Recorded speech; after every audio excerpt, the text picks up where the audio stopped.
L'area di 3.300 m² è quella adiacente alla stazione ferroviaria, oggi adibita al ricovero di alcuni mezzi e prima ancora area merci. È qui che sorgerà il nuovo parcheggio interrato che sarà a servizio di Santa Margherita Ligure. Ancora non si sa come verrà realizzata e quali i numeri che la caratterizzeranno, ma la firma dell'intesa siglata a Roma al Ministero delle Infrastrutture e Trasporti tra il Comune e Ferrovie dello Stato dà il via libera alla progettazione dell'opera, molto attesa da tutto il territorio.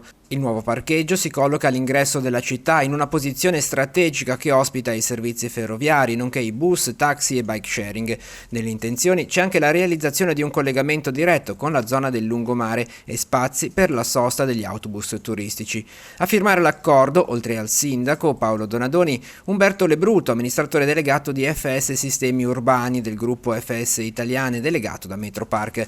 Presenti anche l'amministratore delegato del gruppo FS Italiane Luigi Ferraris e il vice ministro alle infrastrutture e trasporti Edoardo Rixi.